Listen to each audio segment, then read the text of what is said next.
Okay, I want to show you a tool that is super helpful as you do Bible study on your own. It's a tool that I use often. In fact, it pretty much gives you tools that I spent hundreds and possibly thousands of dollars on Greek and Hebrew lexicons and all kinds of tools that are now available for free online. And this is one of those websites that enables you to access some of those tools. It's called blueletterbible.org. And so if you go there and if you're doing this study and you want to go to Psalm 2, you type in Psalm 2 under Search the Bible.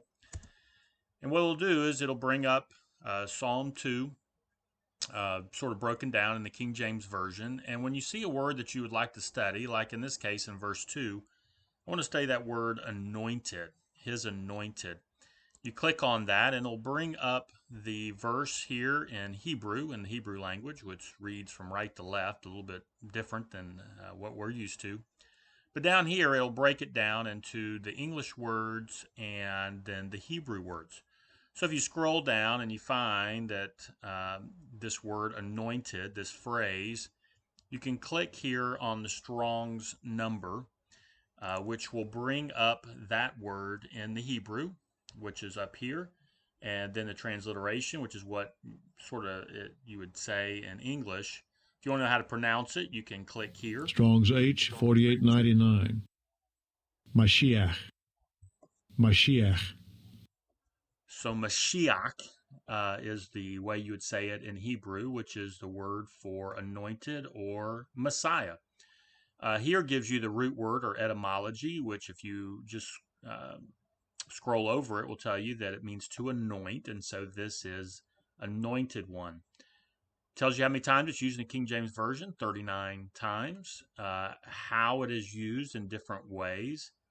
The Strong's definition, which means anointed or usually a consecrated person as a king, priest, or saint, specifically the Messiah. You have Gesenius's Hebrew Chaldee lexicon, which is a little bit more technical. But what's really helpful is you scroll all the way down, as you can see all the places that this Hebrew word, anointed, is used in the Bible.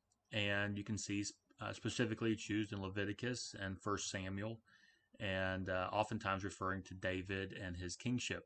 What I really like is going over here. Now, this is not on the app, or at least I can't find it on the app, but if you go to the website, you'll see over here to the right search results by book, which will show you how many times this word is used in the different books of the Old Testament. We're going to be in Psalms, and so you can see it's used 10 times in Psalms, which is the most, except for First Samuel.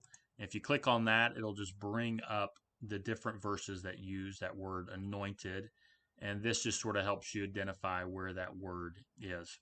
So this is a great tool. It helps you do Bible study, helps you to see how certain words are used throughout Scripture, and helps you understand the Bible in its original language. And so I encourage you to use this tool and to grow deeper in your understanding of God's truth.